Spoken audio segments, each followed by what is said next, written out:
Sir ఈ రోజున అంటే 100 రోజుల పరిపాలన పూర్తయింది కూటమి ప్రభుత్వం. ఎలా ఉందంటారు? మీకు తెలిసి గత ప్రభుత్వంతో పోలిస్తే ఈ ప్రభుత్వం ఎలా ఉందంటారు? ఎలా వర్క్ చేస్తుంది?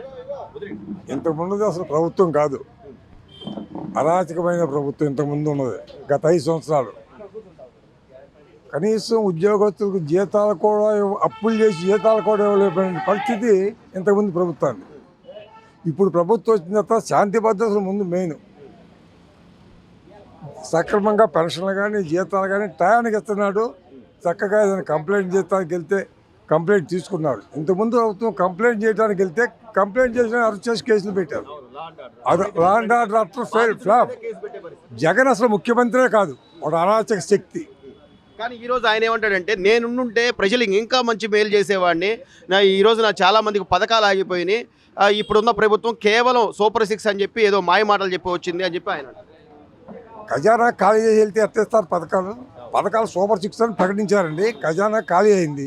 ఖజానాకి డబ్బులు రావాలి. డబ్బులు రాసి ఒకటి అమలు చేస్తారు. అసలు వాడు ఉంటే అసలు ఇది కూడా ఈసారి ఇది కూడా ఉండే కాదు. 100 రోజులు ఇంకా నాశనం అయిపోయింది ఆంధ్రప్రదేశ్.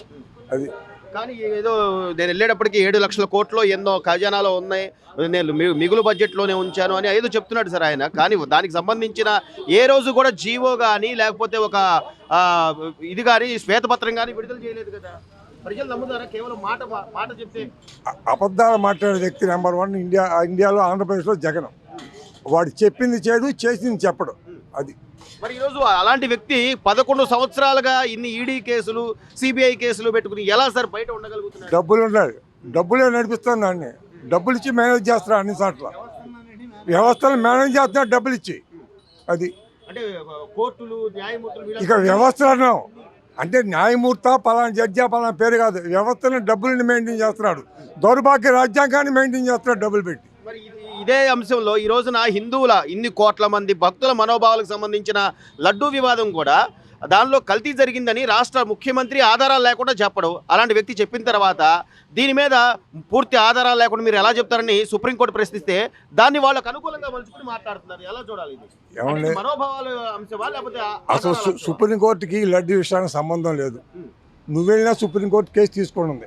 వాళ్ళు ఒక సిట్ ఏర్పాటు చేశారు, జరిగిందా లేదని ఏర్పాటు చేసి నిజం ఏదో నిర్ధారణ చేస్తారు. ఈ లోపల సుప్రీంకోర్టు ఆ మాట ఎందుకు మాట్లాడకూడదు? ముఖ్యమంత్రిగా ఎందుకు మాట్లాడకూడదు?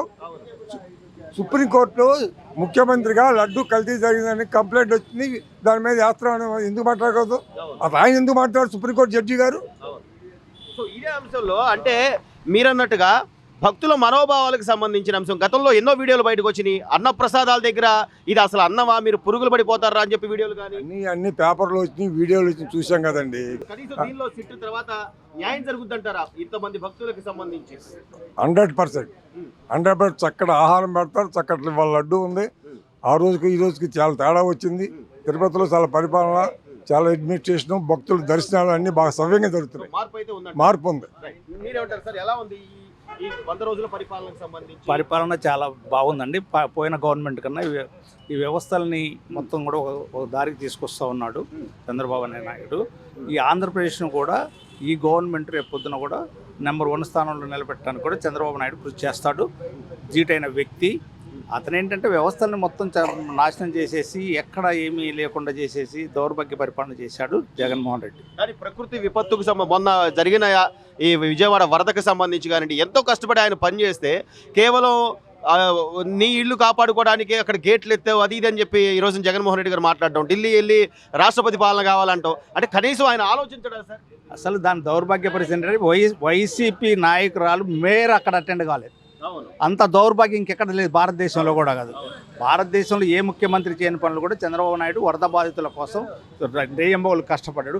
కనీసం ఈవెన్ కార్పొరేటర్ కూడా ఏదైతే జగన్మోహన్ రెడ్డి వెళ్ళాడు, అక్కడ ఏదో షో చేశాడు వచ్చాడు తప్ప కనీసం వాళ్ళకి కనీసం ఒక కేజీ బియ్యం కూడా ఇవ్వలేని దౌర్భాగ్య పరిస్థితి చెప్పేసి వైసీపీ పార్టీ ఉంది. వాళ్ళ లోపాలు పెట్టుకుని కూడా ఇంకా ప్రభుత్వం ఇప్పుడు ఈ రోజున మ్యాండేటరీగా ఇచ్చారు ప్రజలు. నీకు 11 సీట్లు, ప్రతిపక్ష హోదా కూడా ఇవ్వలేదు. అంటే నీ తప్పు ఏదో తప్పు ఉంది అని నువ్వు సమీక్ష చేసుకోకపోగా ఇంకా రాళ్ళేద్దామంటే ఇప్పుడు అదేగా దౌర్భాగ్య పరిస్థితి. ఎవరైనా ఏదన్నా 11 స్థానాలు కాదు 70 స్థానాలు వచ్చిన సమీక్ష చేసుకుంటాడు.